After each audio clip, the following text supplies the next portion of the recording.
ဆိုတော့အနန္တ၅ပါးကိုရှိခိုးပါ၏ဖျား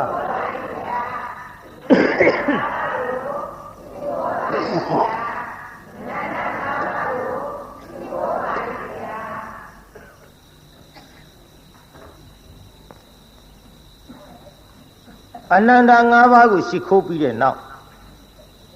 ဘုန်းကြီးကြေညာထားတာနောက်ပိုင်းဟောမဲ့ဇာလန်းကသူများမကောင်းကြံကိုယ်ဘေးဒဏ်ထိဒီတရားကိုဟောမယ်လို့ကြေညာထားပါ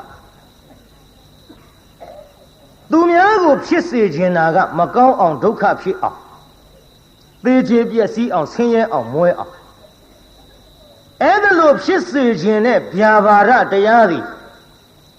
သူများမိမိကြံတယ်လို့မဖြစ်ဘဲနဲ့ဒီဘေးဒဏ်တွေကိုပြန်ပြီးတော့ထိတတ်ပါတယ်အဲ့ဒီအကြောင်းလေးကျုပ်ဟောခြင်းလို့တခြားမဟုတ်ပါဘူးပြိဿကျွတ်တို့ဘုရားကိုယ်တော်မြတ်ကြီးလက်ထက်တော်က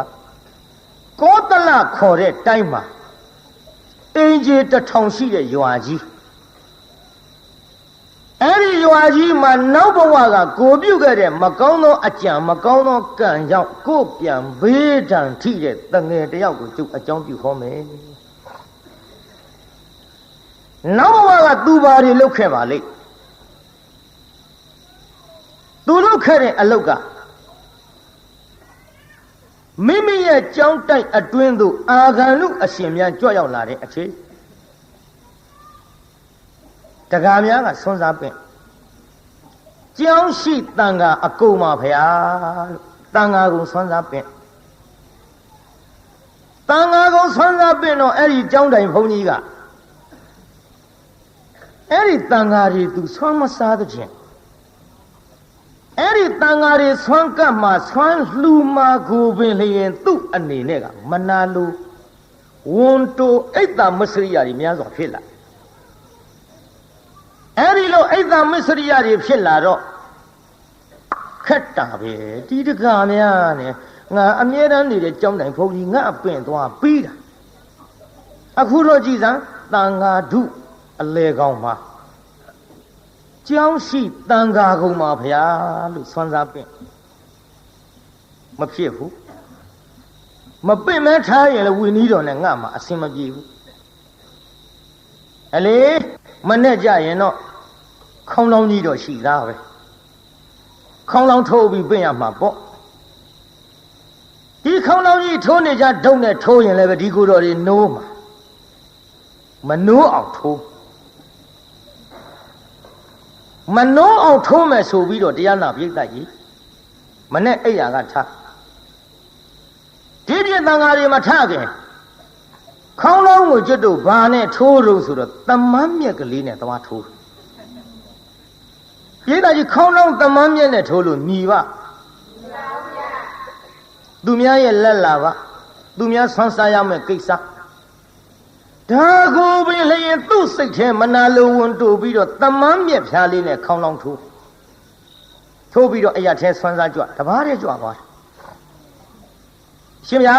တဲ့ကြောက်ရှိတဲ့အာဂန္တုတန်ဃာတော်တွေရောတပိတော်တို့ဆွမ်းစားတန်ဃာကုံပင့်ထားတာပါဘယ်နဲ့ကြောင့်တဘာတဲ့ကြွလာတော့ဗျာဩတကားတို့မလာခြင်းလို့အိပ်ပုတ်တဲ့ကိုတော်တွေပဲမျောမနေနဲ့ကတကကြွလာတဲ့ကိုတော်ကကြွလာတာလဲသူတစ်ပါးတဲ့တော့ခွက်ချကိုပြိတ္တကြွလာတဲ့ကိုတော်သားကအရှင်မဟာနှိုးဘူးလားဗျာအမလေးနှိုးလိုက်တာခေါင်းလောင်းတအားထိုးတာတောင်မနှိုးဘူး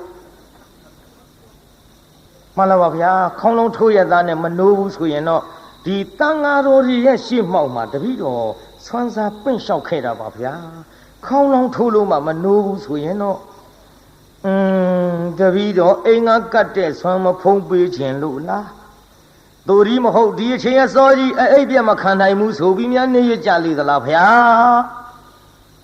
ကဲအရှင်ဘုရားပဲတပည့်တော်တို့ကပ်ပါမယ်ဗျာသူ့ပဲဆွမ်းကတ်ကြ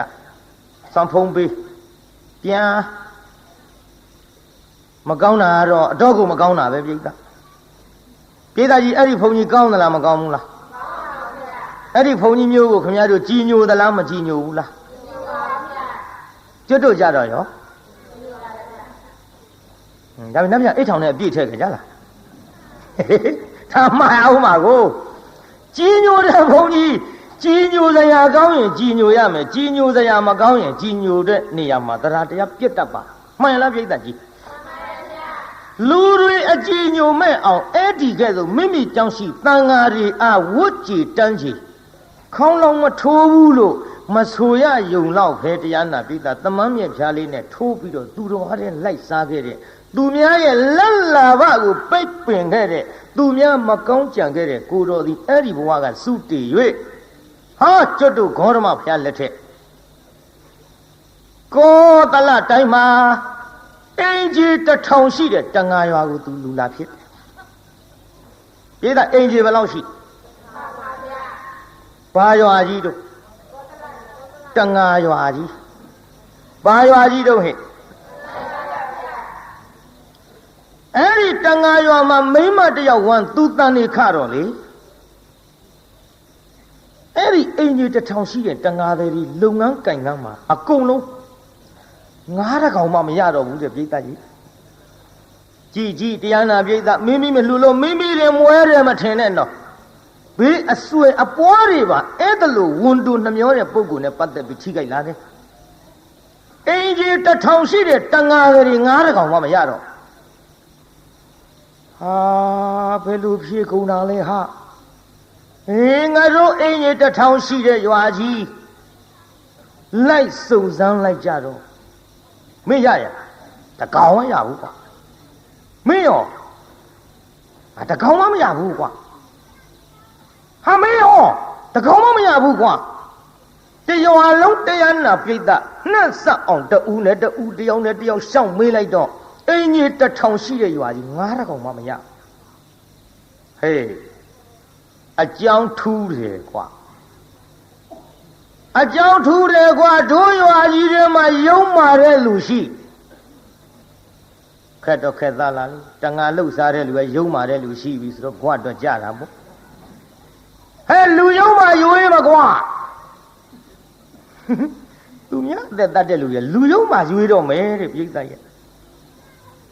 လူယုံမာရွေးတယ်ဆိုလဲရွေးပြီမှာပဲပြိဿပြစ္ဆုတ်ပံကံကိုသူတို့တွက်တော်လဲတွေ့မှာကအတိတ်ကံယုံမာတဲ့လူကိုတွေ့မှာကိုပြိဿကြီးဘာတွေ့မှာတော့အတိတ်ကံဟေး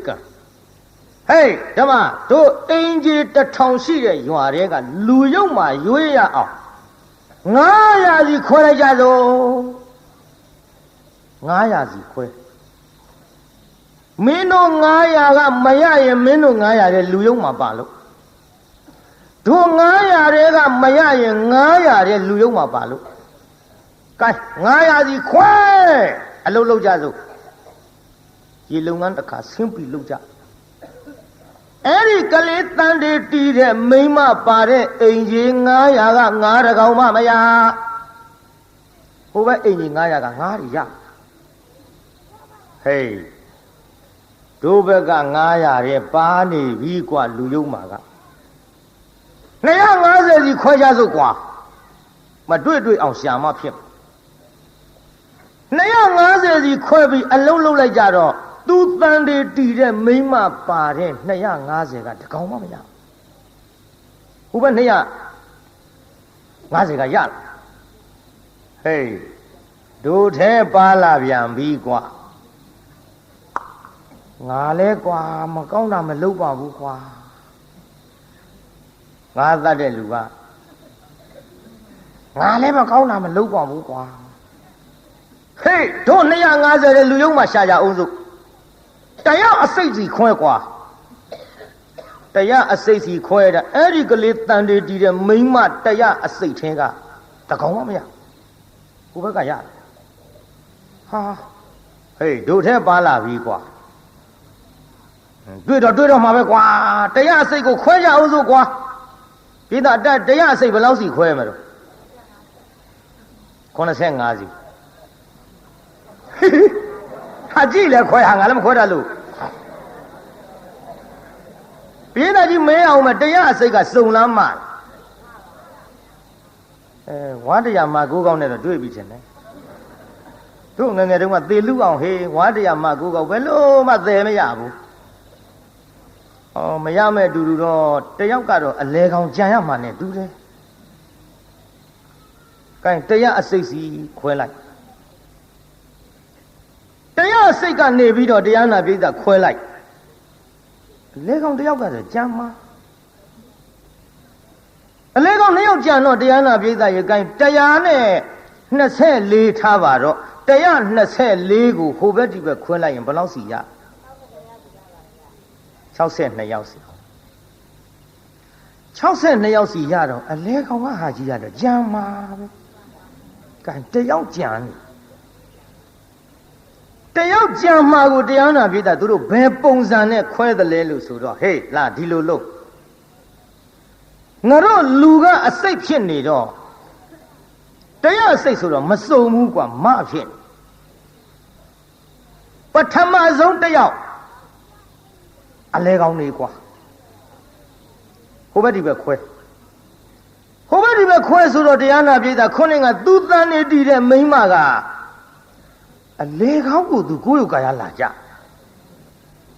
bố lấy gạo thà bị hồ bé đi về khoai lại đó hồ bé cái cháu xe này, nó yêu cái là giá là để bị tặng ngã đi, đi về cháu xe này yêu cái là giá là để bị tặng ngã đi, hey, tôi bị quá, tôi bị, đó anh đi đến thằng sĩ này rồi thì ngã đấy không mà bây giờ mấy yêu thế nhau, đi đó thì anh nào bị cái gì châu bò gì lên ấp mà tiền nhà bạn này, nếu nên lên nào khó lại lúc gì vậy, bữa đó cái đeo lùm ha, hôm cái đeo bùm ha,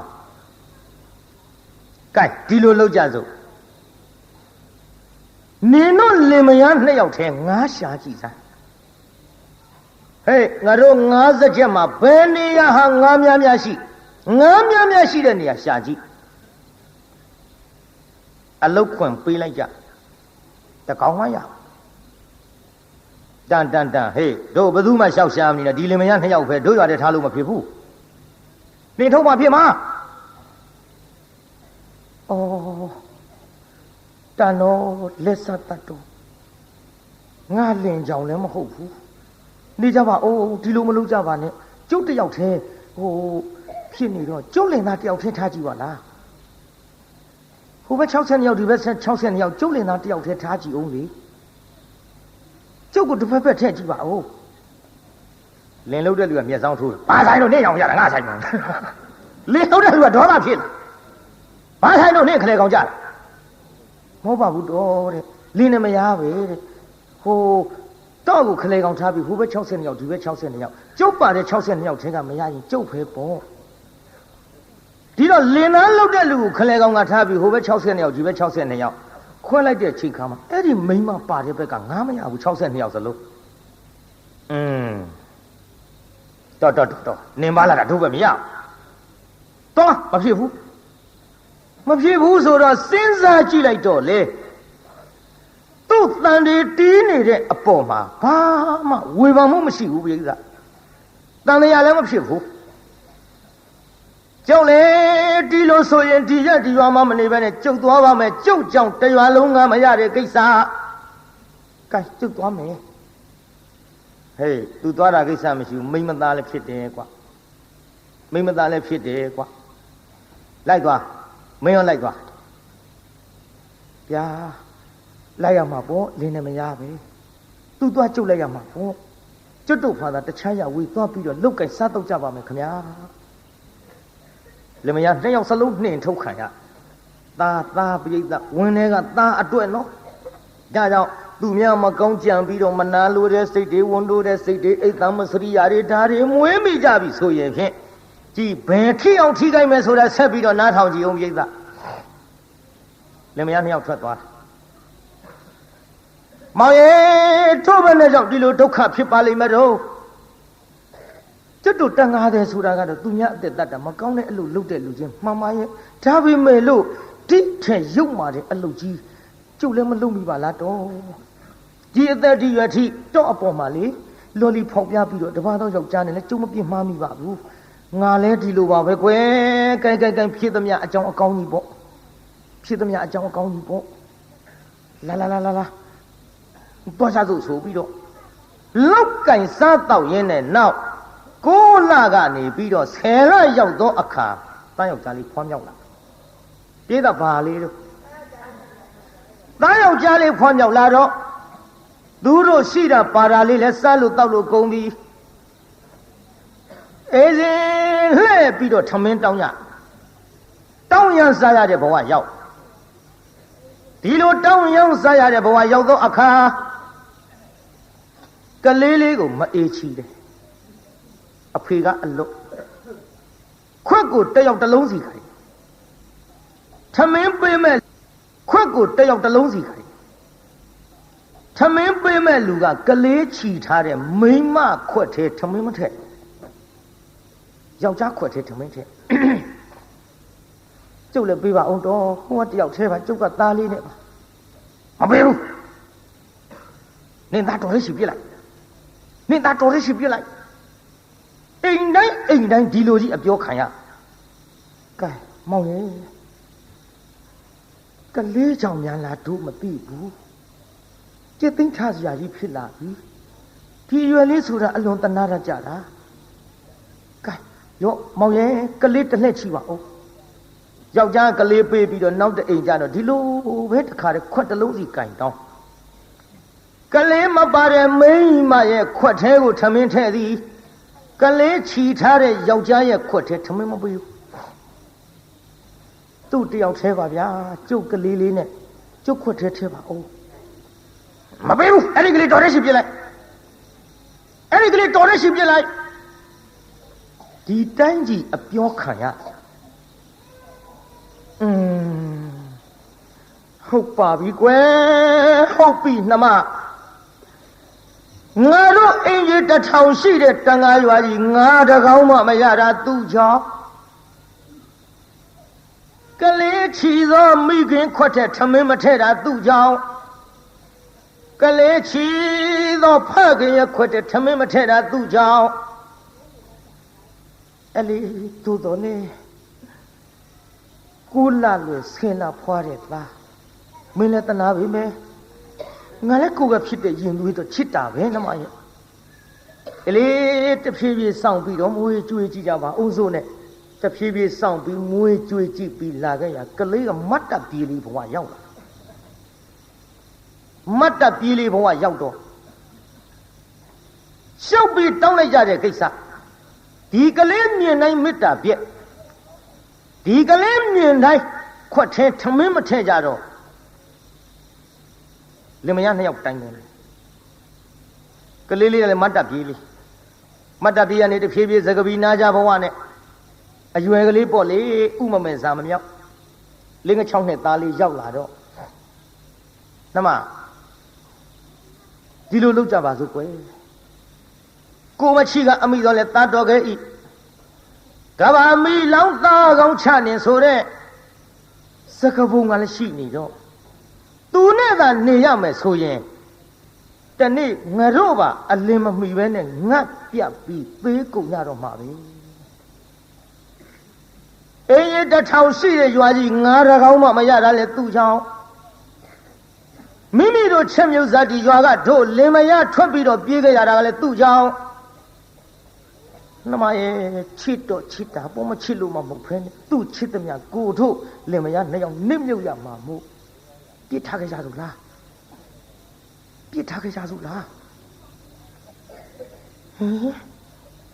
တော့ဘယ်လိုပြောလိုက်တာတော့ကြံရပါပြီတော့ကြံလဲကြံရပါပြီရဲ့ကိုလာလွယ်ဆဲလာဖွားရရတဲ့သားမို့ကျုပ်ပဲလို့နီးနေမှပြစ်နိုင်ဘူးမပြစ်နိုင်မို့ဟိုကျုပ်သက်သေးချင်းသေးပါစီတော့ကဲဒါဖြင့်နှမမင်းကမပြစ်နိုင်ရင်မင်းကငါ့ရဲ့ပူချစ်တာမိခင်ပြီဘူးပူမချစ်ရဘူးလို့လည်းငါမဆိုလိုပါဘူးငါတော့ဖြင့်သူ့တံမခံနိုင်ဘူးနှမမင်းသားချစ်ရင်ငါ့ကိုပြေးငါ့ကိုချစ်ရင်မင်းသားကိုပြေးချစ်ပေမဲ့လို့လေငါပြတ်ပြီးတော့အစာရေစာငတ်လို့သိရတဲ့အထက်မှာတတိုင်းလုံးတစ်ပြေလုံးဒုပိတ်ကန္တရကတ်ကြီးဆိုင်လို့အကုန်ငတ်သိတာအကြောင်းမဟုတ်ဘူးသူ့ကြောင့်ဒုလင်မယားနှစ်ယောက်ထဲတော့ငတ်အပိမခံနိုင်ဘူးအသေးမခံနိုင်မဲ့အတူတော့မင်းသားချစ်ရင်မင်းနေရခဲ့ ငါတော့မနေဘူးသွားမယ်ပြောကြနေပါအောင်တော့ကဲကျုပ်သားလည်းကျုပ်ချစ်တယ်တော့ကိုလည်းချစ်တယ်ဒါပေမဲ့လို့လေဒီတိုင်းကြီးပြစ်ပြီးလို့လည်းမတော်ပါဘူးသူမသိအောင်လှည့်ပတ်ပြီးတနည်းနည်းနဲ့ထားခဲ့တာပေါ့ကောင်းလားအေးကောင်းတယ်ခမဒါပြင်ဒီလိုလို့သူပြောတာနဲ့သူကြားကုန်လားမသိဘူးကြားကုန်မလားမသိဘူးဆိုဟိုကနားထောင်နေတာကြားတာပေါ့မကြားပဲနေပါကလေးကဒါပေမဲ့လို့မိဘများငါပြစ်သွားလိမ့်မယ်လို့သူစိတ်သေးတဆန်းကြီးမြတ်မရှိသာသမီမိဘအာကိုးတာဟိမိဘအာကိုးတာဟိပြစ်သွားလိမ့်မယ်လို့သူစိတ်သေးမယုံကြည်ဘူးပြောတာတော့ကြားတယ်သူပြောတယ်ရဲ့လို့လဲသူတိတိကျကျဝေခွဲလို့မရဘူးပြစ်သွားကြစို့လို့ပြောတာပဲသူသိအဲ့ဒီလိုသိတဲ့စကလုံးလေးကိုပဲသူကြားရတဲ့တခိုက်ဘာမှနားမလဲရှာတဲ့ကလေးဆိုတော့လူလေးဗျာလာပါသူတောင်းစားရတဲ့ဘဝငါသားသိတယ်နော်ဟုတ်ကဲ့ငါသားဒီရွယ်ကလေးရောက်လာပြီဟိုငါသားခွက်ကလေးနဲ့ထမင်းတောင်းမှုသလား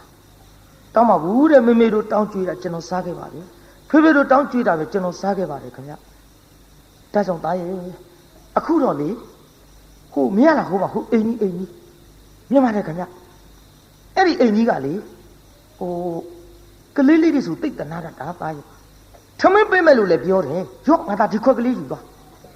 ခင်ဗျဟုတ်ကဲ့စားလဲစားလာပြီကျုပ်လည်းဘာမှမစားရသေးဘူးသူပေးမယ်လို့ပြောသလားပြောတယ်ငါသားရဲ့အဲ့ဒီအိမ်ကထမင်းပေးမယ်တဲ့ကလေးဆိုရင်လည်းတနာတတ်တယ်ရော့ငါသားဒီခွက်ကလေးနဲ့သွားဆိုပြီးခွက်ကလေးပေးလိုက်ကလေးကခွက်ကလေးနဲ့အဲ့ဒီအိမ်သွားထမင်းတောင်းကလေးအဲ့ဒီအိမ်သွားလို့ဘာမှမကြသေးဘူးမျက်ခြေအပြတ်လောက်မှလင်မယားတယောက်နဲ့တယောက်ကင်ပြီးလိကြလာသွားစို့ဟင်နေပါဦးတော့ဟိုအိမ်ကမပေးလိုက်လို့ရှိကျုပ်သားလေးဘာစားမလို့သူကနေသူရှိတယ်နေမလေးသွားလို့လာလို့အောင်ပြေးကြလို့ကြိုင်တော့မှငါတိကျသေးကုန်လိမ့်မယ်မှတ်ထားဟဲ့ငါညီများနှမများမှတ်ထားဟဲ့လိမ္မာတဲ့သားသမီးကိုမပြည့်ရကြတော့လေမိုက်တဲ့သားသမီးတချို့သတင်းစာတဲ့အမွေပြကြေညာကြတာတွေတွေ့မှုတယ်မဟုတ်လားကြီးအခုအမွေပြတင်မကဘူးလူပါဖြတ်ပြီးတချို့အမွေပြကြေညာပြီမဲ့လို့ဒီလူကိုမျက်ခြေအပြတ်မခံရင်သားသမီးကောင်းတဲ့ဝင်ခွေရသေးတယ်ဟိုမှာကလေးဥမမယ်လေးကိုလူပါဖြတ်ပြီးပြေးကြပြီတရားနာပြိတ္တာပြစ်ထားခဲ့တော့ကလေးကခွက်ကလေးနဲ့အိမ်ထဲဝင်သွားဟဲ့ကောင်လေးဘယ်ကောင်လေးတို့ဗျာထမင်းပေးမယ်ပြောလို့မဲကြိုင်းစီရတော့ဖေနဲ့မေရပြောလို့ဘယ်လိုနဲ့ဖေနဲ့မေနောက်လှည့်ကြည့်ဟောဖေတို့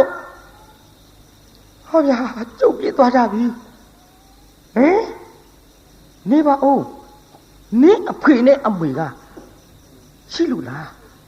ရှိပါတယ်ကျုပ်ဖေနဲ့အမေခုနကဟိုနားလေးမှာဗျဟိုနားလေးဆိုရှိမှာပေါ့ဟဲ့ကျုပ်ကိုပြောလိုက်တယ်အဲ့ဒီအိမ်ငါတဲ့ကလေးဆိုသိတ်တနာတတ်တာပဲတဲ့တော့ကလေးမြင်လည်းတနာတာမဟုတ်ဘူးထမင်းပေးမယ်ပြောလို့ကျုပ်ခွနဲ့အယူခိုင်းလိုက်လို့ကြံကြီးစီကတော့တော့ပြောပါဟင်ဖေတို့မေမေတို့ငါလိမ်ပြီးတော့ပြစ်သွားကြပြီထင်ပါရဲ့ဟင်ငါစဉ်းစားကြည့်လိုက်တော့ဖေတို့အမေတို့ပြောတဲ့စကားဥမနားလေပြီအေးကြီးတစ်ထောင်ရှိတဲ့ရွာကြီးငါတကောင်းမှမရတာသူ့ကြောင့်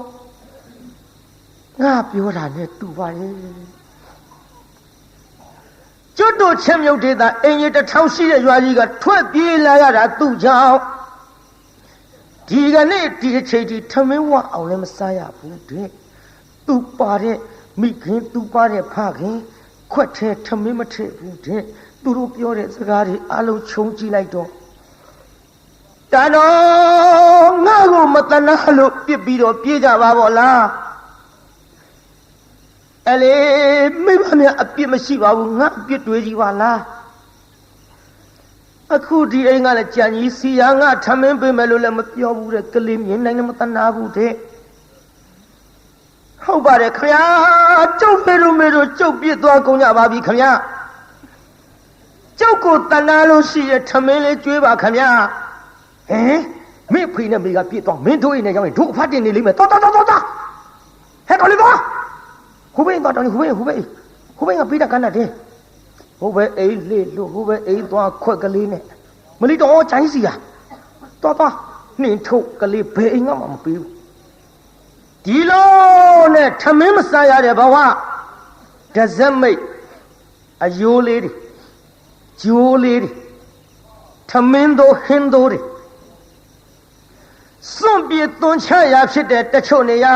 အမိုက်ပုံတွေကအယိုးလေးတွေကောက်စုပ်ခွေးကျွေးတဲ့ထမရေအိုးဝင်းနှိုက်လို့ငေါက်ထုတ်လို့ထုတ်ဒီလိုနဲ့မစားရမတော့ရအငတ်ငတ်အပြက်ပြက်နဲ့ကြောက်စရာကောင်းတယ်နော်ဝန်တိုးတာတွေနှမျောတာတွေဟိုခေါင်းလောင်းလေးကိုခေါင်းလောင်းကိုတရားနာပြီးသားတမန်မြက်ကလေးနဲ့ထိုးခဲ့တဲ့ကံနေနော်ကြောက်စရာကောင်းလုံးလို့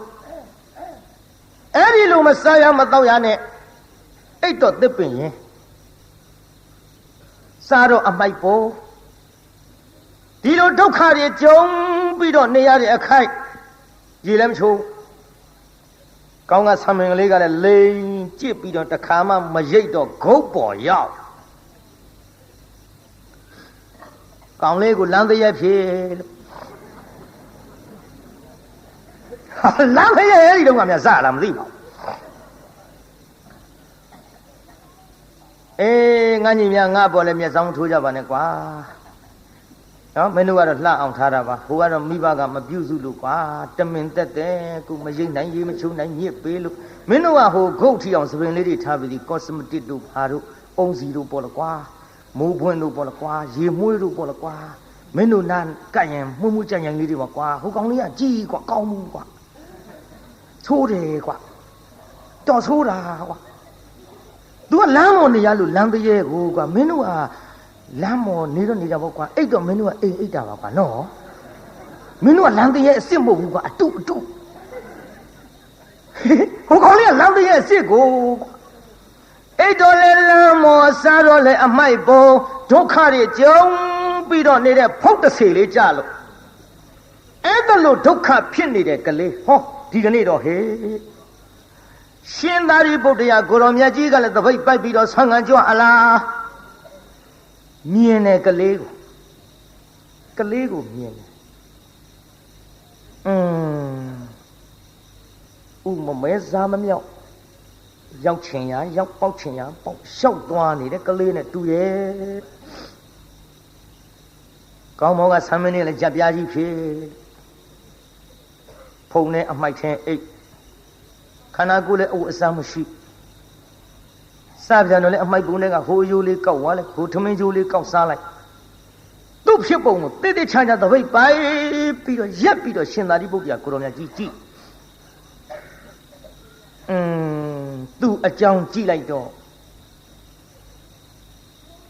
ဥပနိတယမြင်လဲမြင်တော်မူတယ်လေသိလဲသိတော့သာဝကဝိနည်းကလည်းဖြစ်နေပါသဖြင့်ကြည့်ကလေးအပါကတ်ဟဲ့ကလေးဗျာအိုးဘုန်းကြီးကိုဗျာလို့ပြောရဘူးကွဖះလို့ထူရတယ်ဖះအေးအဲ့လိုထူကွမင်းမသူသားတော့ကျုပ်အမေသားပေါ့ဗျအိုးတပည့်တော်အမေသားပေါ့ဗျာလို့ပြောရတယ်ကွတပည့်တော်အမေသားပါဗျာအေးလေအမေကမွေးတာတော့ဟုတ်တာပေါ့ကွမင်းမေကဘယ်သူတော့တပည့်တော်အမေကအမေပဲဗျာအေးလေအမေတော့အမေပေါ့ကွမင်းမရှိသလားဒီတော့အမေရှိတယ်ဗျာအော်မင်းဖေရောဟေ့ရှိတယ်ဗျာဘယ်နေတော့ကွမသိဘူးဗျာအမေဖေနဲ့မရှိတယ်ဆိုဒီမှာရှိပါတယ်ဗျာ မရှိရင်ဘယ်နေတုံးကွယ်မှန်လားပါဗျာဘယ်နေမှမသိဘူးဗျာအေးဟဲ့နေပါအောင်ကွယ်အဖေမရှိတယ်ဆိုတာလည်းသိပြီးတော့ဘယ်နေမှမသိဘူးဆိုရအောင်ဘယ်လိုလဲမင်းစကားငါနားမလဲဘူးကလေး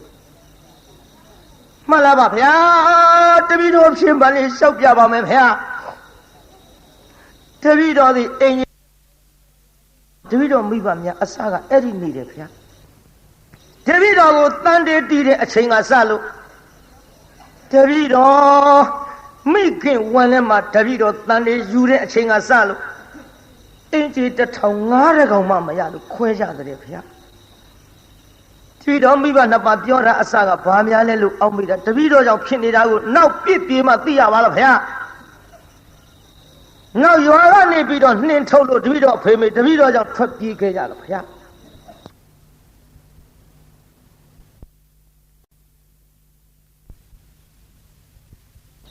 ပည့်တော်မိဘများကတိုင်ပင်ကြတဲ့စကားကိုမချိကအမိတော်လဲတတ်တော်ခဲ့ဤကဘာမီလောင်းသားကောင်ကိုချနေပြစ်ပြေးကြသောလို့အဖေကပြောတော့အမေကငိုတော့ဗျာအေးမင်းသားချိရင်မင်းနေရငါကိုပြစ်ငါကိုချိရင်မင်းသားကိုပြစ်လိုက်ခင်အဲ့ဒါလို့ပြောတဲ့အတန်လေးလည်းတပည့်တော်ကြားမိတယ်ဗျာနောက်တော့တပည့်တော်ခွက်ကလေးပေးလို့လူလေးဟိုအိမ်ကထမင်းပေးလိုက်မယ်ကလေးဆိုရင်တနာရတဲ့ဆိုပြီးတော့ခွက်ကလေးနဲ့လွှတ်တပည့်တော်ထမင်းသွားပြီးတော့တောင်းတဲ့အခိုက်အတန်းအရှင်မယားတပည့်တော်ကိုမိဘနှစ်ပါးစွန့်ပြီးတော့ပြစ်ပြီးတော့ပြေးကုန်ကြပြီဗျာမိဘနှစ်ပါးပြေးလည်းမရှိပါဘူးတပည့်တော်အပြစ်ဗျာမိဘနှစ်ပါးရွာတွေကထွက်ပြေးရအောင်ခံစားခဲ့ရတဲ့ဒုက္ခတွေတပည့်တော်ကြောင့်ပါဗျာတို့ဖြစ်ပါ၍အရှင်မယားတပည့်တော်အဲ့ရထဲလျှောက်ပြီးတော့ခွနဲ့တောင်းလာလဲဘယ်သူမှကြွေးမဲ့လို့မရှိဘူးဗျာအမင်းပါစားနေတော့တပည့်တော်ဟိုအမိုက်ပုံထဲကအယိုးလေးတွေကောက်သွားတော့ဗျာခွေးကြွေးထားတဲ့စခွက်ထဲတပည့်တော်တစ်ခါနှိုက်စားရတော့ဗျာတခါတစ်စက်မိတ်သွတ်ထားတဲ့ထမင်းကျိုးထမင်းတို့တွေကိုတပည့်တော်စားရတော့ဗျာရှင်သာရိပုတ္တရာကိုရောမြတ်ကြီးအော်တနာစရာပါပဲလားကွယ်အေးဒါဖြင့်မင်းကိုရင်ဝင့်မလားကွယ်ဖယားတပည့်တော်လို့လမ်းတရဲ့ဘသူကကိုရင်ဝင့်ပေးမှာတော့ဖယား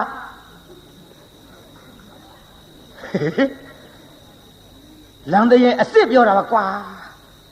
တို့ခုခေတ်အတုတွေမဟုတ်ဘူးတပည့်တော်ကလမ်းပေါ်မှာနေလမ်းပေါ်မှာဆက်လမ်းပေါ်မှာအိတ်လို့တွေ့ရဆင်းရဲတော့ဗျာတပည့်တော်လို့ဖုတ်တစေဘသူကသင်္ကန်းဝစ်ပေးမှာတော့ဗျာဟေးမင်းဝစ်ပေးမဲ့လူရှိလို့ပြောတာကွယ်ဘသူကဝစ်ပေးမှာလဲဗျာတပည့်တော်အိမ်ထဲကိုအဝင်မခံရဘူးဗျာဩမင်းငါဝစ်ပေးမှာလေဗျာရှင်မကစားတာလားဩဘယ်နဲ့ကစားရမှာတော့ကွယ်တပည့်တော်တကယ်သနာလို့တကယ်ဝစ်ပေးမလားဗျာအေးဝစ်ပေးမှာပေါ့ကွယ်ဟုတ်လားပါဗျာတပည့်တော်သနာလို့ဖြင့်သင်္ကန်းဝစ်ပေးတော်မူပါဗျာတပည့်တော်များစွာဝမ်းမြောက်ပါတဲ့သင်္ကန်းဝစ်ပေးမယ်ဆိုရင်တပည့်တော်ဝစ်ချင်ကြောင်းပါဗျာလို့ရှင်သာရိပုတ္တရာခြေသလုံးတော်ဝင်တအားဖက်လို့အိုးခြေမမိုးတော်မျက်ရည်တွေညာရွှဲလို့ဟဲ့တိတ်တည်းလာသွားကြစို့ရှင်သာရိပုတ္တရာခေါ်တော်မူသွားပြီးတော့သင်္ကန်းစီးပေးလိုက်ကိုရင်ကလေးဖြစ်သွားကိုရင်ကလေးဖြစ်သွားလို့သင်္ကန်းစီးပေးလိုက်တော့လေသူ့ရဲ့နောက်ဘဝကမကောင်းတဲ့အတိတ်ကံကြီးကနှိမ့်ဆက်လိုက်တာလေသူနဲ့အတူတူသွားတဲ့ရှင်သာရိပုတ္တရာကိုရောမြတ်ကြီးအားဆွမ်းလောင်းဖို့ဆိုတာဝေလို့လက်အုပ်ကလေးချီပြီးတော့ရှေးခိုးလူမြမရှိတော့ကျက်သိမ်းထစရာကြီးကြောက်စရာကြီးပြိဿဒါကြောင့်သူများလှူတာများလေကို့တပြားမှကုံတာမဟုတ်ဘဲနဲ့မနာလိုဝန်တိုစိတ်များမမွေးကြနဲ့ပြိဿကြောက်စရာကောင်းလုံးလို့ကျက်သိမ်းထစရာကောင်းလုံးလို့ရှင်သာရိပုတ္တရာကိုရောမြတ်ကြီး သူပါသွားတာနဲ့ဆွမ်းလောင်းမှုဆိုတာဝေလာဝေးစွာလောင်းရလားပြိဿလက်အုပ်ကလေးချီပြီးတော့ရှ िख ိုးမဲ့တရားဓမ္မတော်မရှိယဟန္တာမထေကြီးသည်ပင်လျင်တရားနာပြိဿဓမ္မတန်ဝေကကြီးရကဲကြောက်စရာကောင်းတဲ့အတိတ်ကမှာသို့တော်လည်းပဲတီးခမ်းပြီးတော့ရလာသမျှဝမ်းအောင်ကျွေးတခြားစီထားကျွေးမွေးပြီးတော့အသက်ကလေးများစိတ်လာသောခါဥပတမ္ပရာကံဆောင်ရယဟန်ပေါင်းတို့ရောက်အောင်သွတ်သွင်းပေးလိုက်ယဟန်ပေါင်းရောက်အောင်သွတ်သွင်းပေးပြီးတော့ဟောနောက်ဘဝကျွတ်တို့အာဂန္ဓုကိုတော်တွေမနာလုံးဝန်တို့တဲ့စိတ်နဲ့လတ်လာပါကြီးဖြက်စီးခဲ့တော့လေမိမိကြောင်းမှာမိမိယုံနံဓမ္မသင်္ခါရတရားတွေဤအဖြစ်အပျက်ကိုခရဝရတင်ပြီးတော့အာထုတ်ခဲ့တဲ့ကျွတ်တို့ဥပနိဒယလေးကဒီမာလာအကြောင်းဆက်လိုက်တော့ဟောနောက်လေအာသောကုန်ခန်းလို့ယဟန္တာတော့ဖြစ်ပါရဲ့ဆုံးဝအောင်မဖုံးပေးရရေးသားကြီးဆုံးဝအောင်ဖုံးပေးရရဲ့လားဆုံးတထမဝအောင်မစားရဒီလိုတထမဝအောင်မစားရဘဲနဲ့နေလာခဲ့ရဒီကနေ့ရှင်သာရိပုတ္တရာကိုရောမြတ်ကြီးကပြစ္ဆောခဏနဲ့ညံတော်နဲ့ဆင်ញင်းပြီးကြည့်လိုက်တော့ဩလောဘကတိတ်တာလောဘကတိတ်တာသင်ပြီးဒီကနေ့ပရိနိဗ္ဗာန်စံတော့မှာပါတကားယဟန်ဘဝရောက်လာသည့်အထိတထာမှသူဆောင်းဝအောင်မစားရဘူးဒီကနေ့ငါ့ကိုဆွမ်းစားပင့်ထားတဲ့တကားတူရှိနေသည်သူခေါ်သွားပြန်ရင်လေသူခေါ်သွားပြန်လူလဲကြိုက်မှကြိုက်ပါမလားယဟန္တာကြီးတောင်ကျက်သိမ်းထားအဲ့လေမြို့ပေါက်ထားပြစ်ခဲ့တာကောင်းပါရဲ့ပြီးတော့မှတခါတယောက်ဆွမ်းအပုခိုင်းရတော့မှာပဲငါရှင်လောတကတိတ်တာဆွမ်းစားတော့ပင့်ထားတယ်သို့တော်လေငါရှင်သတိထားလို့ဟောဒီမြို့ပေါက်မှာနေရနော်ဘယ်မှကြွမသွားနဲ့သင်အတွက်ငါဆုံးဖို့လွတ်လိုက်မယ်မှန်လားပါဗျာရိပ်မိပါပြီဗျာဖရာတပည့်တော်သိပါပြီဗျာဖရာတပည့်တော်ကိုအကြောင်းပြုပြီးတော့ကလေးဘဝကကိုရင်ဘဝကနေပြီးတော့ယဟန်ထိစောက်ရှောက်ခဲ့တဲ့ဥပိ္ပဇေဆရာကြီးမို့လဲတပည့်တော်လေးစားမိပါ၏ဖရာတပည့်တော်ပါလာတာနဲ့လဲရရအကသာဝကဖြစ်တဲ့ယဟန္တာမထေကြီးတော်မှလဲဆွမ်းလောင်းနာတွေဆွမ်းကတ်တာတွေလှူတာတန်းတာတွေရဆဲလို့အရှင်ဘုရားလက်အုပ်ချီသူမြတ်မရှိတပည့်တော်သိလဲသိခဲ့ရပါပြီဗျာမှန်လားပါဗျာတပည့်တော်ဒီမှာနေရပါမယ်ဗျာငါဆွမ်းပုတ်လွတ်လိုက်မယ်နော်ငါရှင်တမဗျာဒီလိုနဲ့ရှင်သာရိပုတ္တရာကိုရောမြတ်ကြီးမြို့ထဲဝင်ပြီးတော့တကအိမ်ဆွမ်းစားပြီးတော့ဟဲ့တကတယောက်လာစားကြောက်ဆုံးနေဆုံးရင်နေထည့်ပြီးတော့ဟိုရွာပေါက်မှာယဟန်တစ်ပါးရှိတယ်နော်မြို့ပေါက်မှာယဟန်တစ်ပါးရှိတယ်အဲ့ဒီယဟန်ကိုဒီဆုံးနေသွားပို့ကြီးကတ်ခဲ့နော်မှန်လားပါဗျာမှန်လားပါဗျာရှောက်ပြီးဆွမ်းဟင်းပကံနေနဲ့ဆွမ်းပကံများတွေနဲ့လင်မန်းကြီးနဲ့ကြာနာထည့်ပြီးရွက်တော့သွားတာပဲပြိဿအဲ့ဒီတကာကမေ့ပြီးတော့လေလမ်းနဲ့သူ့ဟာသူထိုင်စားပြစ်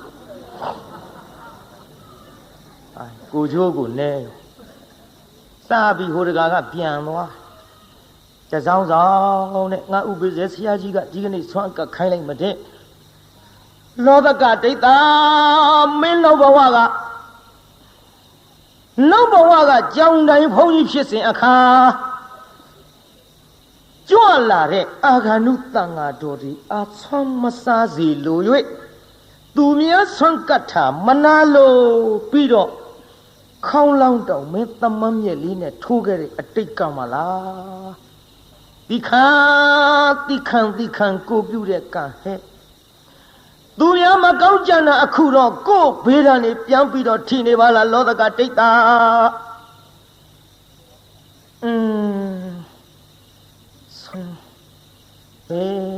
ဥပိ္ပဇဆရာကြီးကငါတနာလို့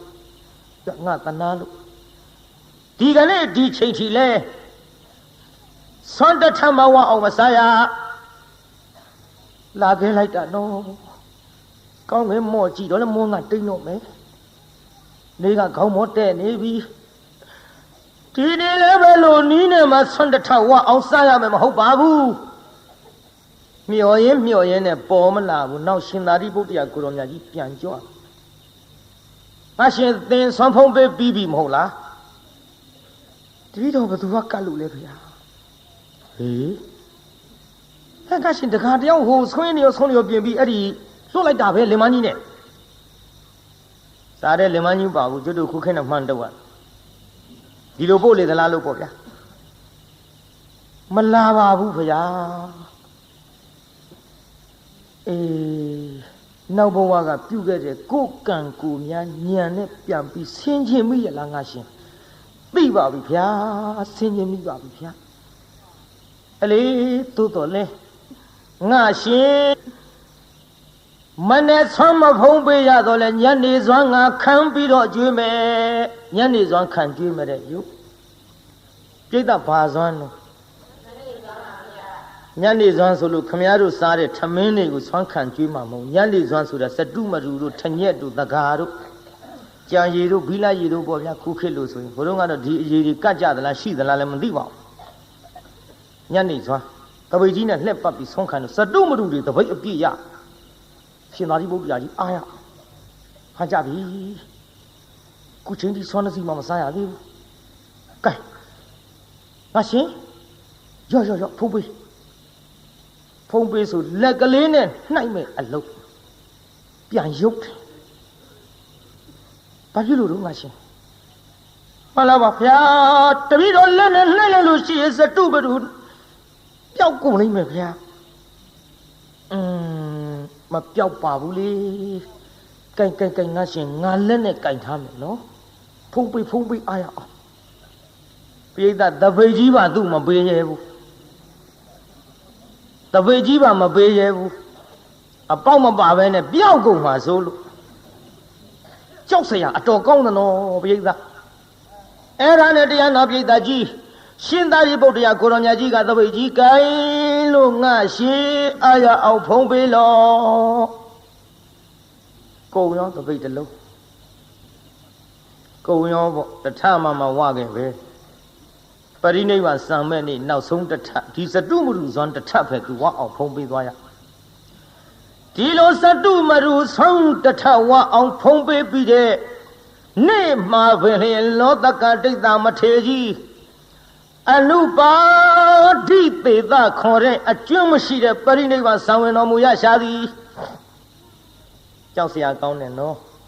နိဗ္ဗာန်ရောက်တာတောင်အငန်းအပြတ်နဲ့ရောက်ရဒါကြောင့်ခမည်းတော်ကျွတ်တူလည်းပဲဒီစိတ်ဒီအကြံဒီမကောင်းတဲ့ကံတွေများမပြုတ်မိအောင်လို့ဒါသတိပေးတဲ့အနေနဲ့ဒီဇာလန်းကိုဒီနေ့ဟောရပါသူများမကောင်းကြတော့ကို့ဘာဖြစ်မြုံလာရှေ့တုန်းကကြားဘူးမှာပေါ့ငငယ်တုန်းကဖို့သူတော်တယောက်ကြောင်းရှိရွတ်လိုက်တာသူများမကောင်းကြကိုပြန်ပေးတာထိဘယ်လန်းသွားတာသူများမကောင်းကြကိုပြန်ပေးတာထိမုန်းတယ်မတယောက်ကဖိုးသူတော်အတော်အမြင်ကတ်လာအမြင်ကတ်တော့တွေးကြသေးတာပေါ့ဒီသူတော်ဘာလဲမဟုတ်ခဲနဲ့ကမ္မထမ်းမဟုတ်ဘာမဟုတ်ရွတ်လိုက်တာသူများမကောင်းကြကိုပြန်ပေးတာထိဘာမှလည်းမသိဘူးကဲဒင်းတော့ထိစီရောဟဆိုပြီးတော့မုန်းရှက်ကြီးတစ်ချက်အနတ်အရသာနဲ့ပြည့်စုံအောင်လုပ်ပြီးတော့အစိတ်တွေလူးပြီးတော့ပေးလိုက်ဘုသူတော်ကကြည်ဟာမှုရတာပါလားဒါလောက်ငွေဒါလောက်အရသာရှိမဲ့မဟုတ်ငါနဲ့မတန်ပါဘူးလေဘုရားကိုတော်မြတ်ကြီးဆွမ်းတော်တင်ပါပဲဘုရားဆွမ်းတော်တင်လိုက်ပါရောဗျာဘုရားဆွမ်းတော်တင်တော်မုန်းတယ်မရဲ့သားကလည်းအဲ့ဒီကြောင်းထားတာဆွမ်းတော်တဲ့မုံကြီးသူ့သားအကောက်ကြိတ်လိုက်ပါရောဗျာဇန်ခဲနဲ့ဘုသူတော်ကြည်ဟာကလေးမင်းမလို့ဖြစ်တာတော့အဲ့ဒါမင်းမေလူတဲ့မော哈，妹妹喊的没啥，妹你都撇狗米。妹妹留在梦上后头着，嘿，这叫他掉来的，叫他掉来的，到，都没到考级上，叫那这要梦村老人搞啥了？村老人啥的路人那这里查下了，我这里为啥吧？村老人这里查啥呢？一个村老人梦搞啥来着？第二那边的上开那个里。对要说家话，叫那这要从那的蒙高山路啊，谁把比对不的路来抽呀？我没嘛，我也别路去了。好的，北京手机的啥玩意儿？别个来的搞啥个嘛嘞？北京手机的跑多少？谁抽了才了的？几啥都没啥玩意？我哩都啊，没啥玩意从哪点啊？叫哪里搞啥的嘞？我哩不都打里面批把嘞？不都打里面批把嘞？那都要比啦。别人来要这样那别的多可能叫哪里呢？对，别，对吗？呼，看面大里里从那里某你搞啥路？baby 呀？哎，没嘞，过去的把我了，过去。打别了，别着他们来跑路上干嘛谈啊？我样边过来比，啊，干嘛干嘛谈别多？说到干嘛谈不完后的。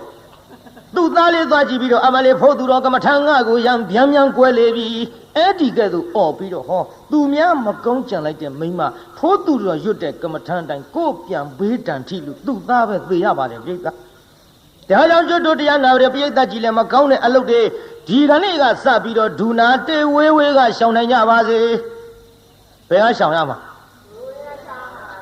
把那的东西，都拿的都家不嘛。家不了，活动啊嘞，活动啊，跑多少的把戏在讲嘛，跑多少，都伢个爱里的伢个跑你路好的，好方面就都个跑多少个乱钱，就都个跑你个，爱里跑多少的伢那边的，哎呀，他联系没伢的要多少来的，来要不就的。来到多表家话说，来要不得，干阿公来公哪个？连西米亚呢骂哟，连西米亚呢骂着这样那别的，这样那这样七十六他，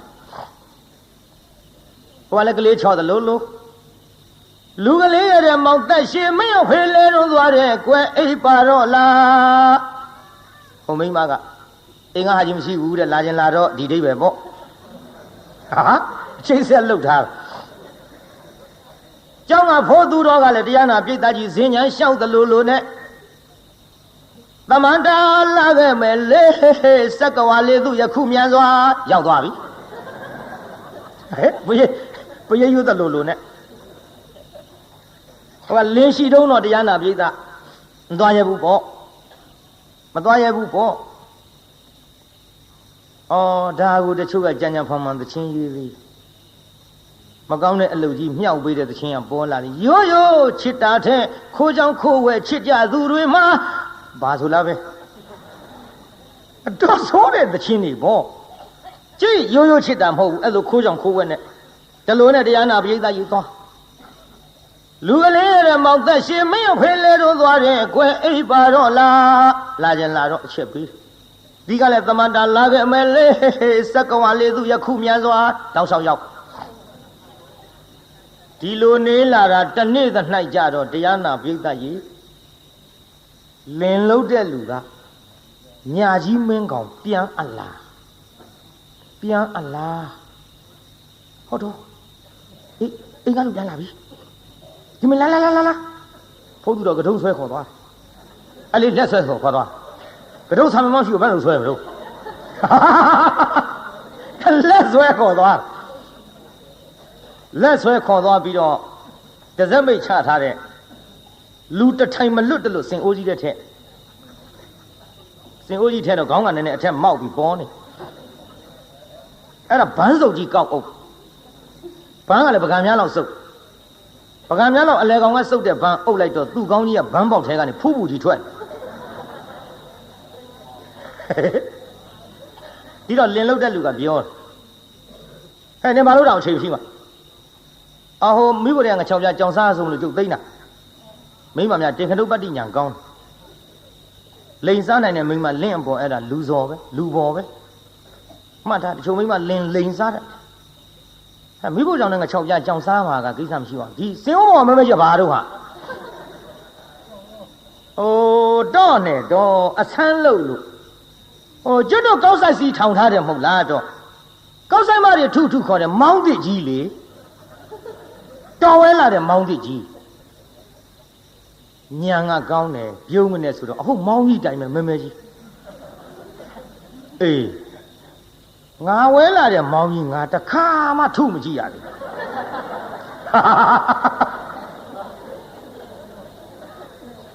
ဒီတော့မိမကပြောတယ်တန်တော်တဲ့အချိန်မရှိမှအရက်ထဲမီးလာပါလားဆိုပြီးလန့်ကောင်ထုပါနဲ့နည်းနည်းတော့စမ်းကြည့်ရအောင်ဖိုးသူတော်အတွင်းကစဉ်းစားတယ်ငါမောင်းဆိုပြီးဆော်တော့မှာသူငါကောင်းမောင်းဆိုပြီးတော့ဆော်တော့မယ်မောင်းလို့အော်ရင်မအော်ရင်ငါတို့ကိစ္စပေါ်တော့မယ်နောက်ဟိုကမောင်းထုတဲ့တင်းပုတ်ကြီးယူလာလေဟာထုလိုက်ဒူဟူဟူလင်လုတ်တဲ့လူကပြောတယ်ဟေးမောင်းတန်ကြီးကဘယ်နဲ့ဖြစ်လဲတော့နေစင်အိုးပေါ်မှောက်ထားတော့တဲ့စင်အိုးတွေကထွက်လာတဲ့အတန်ဆိုတော့လှိုင်တန်ပေါ့တော့မိမကလည်းပြောတတ်နောက်တစ်ခါထုလိုက်ဒူဟူဟူဟေးပြောစီကြီးပါလားဟာတော့နေတစားနဲ့ချတာနှင်းကြလို့ဣနေတာမောင်းတောင်နှင်းကြလို့ဣပြန်တဲ့ဟောထုကောင်းလိုက်ထုနေတော့ကြထုလိုက်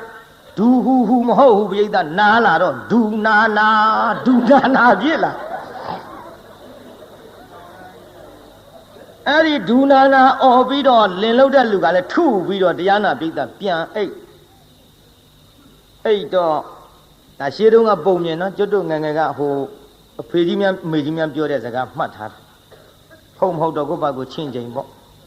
မကောင်းတဲ့အလုပ်ဒူနာတေးဝေးရှောင်ဆိုတာသဘာဝလေးပေါ်လာအောင်အဲ့ကဘန်းစုပ်ကလေးဖဲဖိုးသူတော့အိတ်ကြပြီအိတ်ရောပေါ့ငါအားရအောင်နှက်သွားတာဘန်းစုပ်ကလေးဖဲစင်ဦးဘော်ကကြော်တက်လမ်းကြားထဲရောက်တော့သူကတုံးလေးသူပုတ်လို့သူဖြစ်သူတွေးပြီးတခစ်ကြီးဟမ်းမလေးဆော်လိုက်လေကွာနာလိုက်တဲ့ထိတ်ကြီးထူတာကိုပြိဿဆော်လိုက်လေကွာနာလိုက်တဲ့ထိတ်ပရိတ်သမန္တာကြောင့်လွတ်လာဖို့လေပရိတ်ကြောင့်လွတ်တာဟဲ့ဒီလိုနဲ့တရားနာပရိတ်ကနေလာလိုက်တာနောက်ရကြဟိုကလင်မရှိတော့အတန်ပေးလာတဲ့ရှင်သေးတာကိုပရိတ်ရဲ့လူကလေးရဲ့မောင်သက်ရှင်မင်းအဖေလဲတော့သွားတယ်ကွယ်အိပ်ပါတော့လားအတန်ပေးလိုက်သွားခြင်းတယ်ဟိုကကဒုံတရိယပို့ကြည့်လိုက်တော့ဘူကြီးကမပြောက်သေးဘူးဒီတော့မလာနိုင်တော့တဲ့အကြောင်းပေါ့လေကြောက်သွားပြီဆိုတဲ့အကြောင်းပြန်ပြီးတော့သူကပရိတ်ရွတ်တလူလူနဲ့သမန္တလာခြင်းမရဲ့လေမနေ့ညကဒူနာတေးကိုခွဲကကြောက်လှကြီးရဲ့လေမသွားတော့ဘူးတဲ့ပြိဿနောက်ပြတ်သွားတဲ့ဒါကြောင့်ကျွတ်တို့တရားနာပြိဿကြီးလည်းမကောင်းတဲ့အလုပ်တွေဒူနာတေးပြီးတော့ဒီကနေ့ကစဝေးကြီးရှောင်ကြပါစို့ကောင်းမလားပြိဿကြီးလောကတိတ်သမထေတရားနာပြိဿပရိနိဗ္ဗာန်စံသည်အထိမဝတဝနဲ့တထထဲဝအောင်ဖုံးပေးသွားရသောကိစ္စသည်သူများမကောင်းကြံလို့ဗါတဲ့ပြိဿကိုဗေဒံထိလို့အမိပေးတဲ့ဇလန်းဒီဒီကနေ့ညနာယီပြန်တစ်ချက်ထိုးကန်ဤအချိန်မှာနှိဋ္ဌိတမ်းပါတယ်ကိုင်းမေတ္တာပို့ရအောင်ဆိုကြ။နှစ်ဖြင့်စောစောလေးကြွကြပေါ့။တကဘာလုံးမှမြတ်တာချမ်းသာကိုစိတ်မြဲပါစေ။အားလုံးကိုယနေ့ညကြွရောက်လာကြတဲ့တရားနာပိဋကကြီးချမ်းသာကြပါစေ။အားလုံးကိုယနေ့ညကြွရောက်လာကြတဲ့တရားနာပိဋကကြီးချမ်းသာကြပါစေ။ကိုင်းအိမ်ပြန်ပို့ကြပါစို့အတ္တကေဟေပြောသမျှဟောသမျှတွေကသဘောမကျပဲအပြစ်တွေ့ကြလည်းခြေရင်နေဖုံမုံစိတ်တွေ့ပြစ်ပြအသီးသီးသောမိမိတို့အင်္ဂယာဌာနသို့နိဝတ္တန်တုသီခံရတာပြန်ကြပြီတော့ နိဝတ္တံတုမေတ္တာရေပခါဖြောင်းလိုက်မယ်ပြစ်ပရာတွေဝေးရအမြန်စီရောခြေတရာဆွေကလျံပြီးကိုယ်စိတ်နှပြချမ်းသာစွာဖြင့်မှန်စွာမနေပြောင်းပါလေတော့ပြောင်းကြစေကုန်သတည်း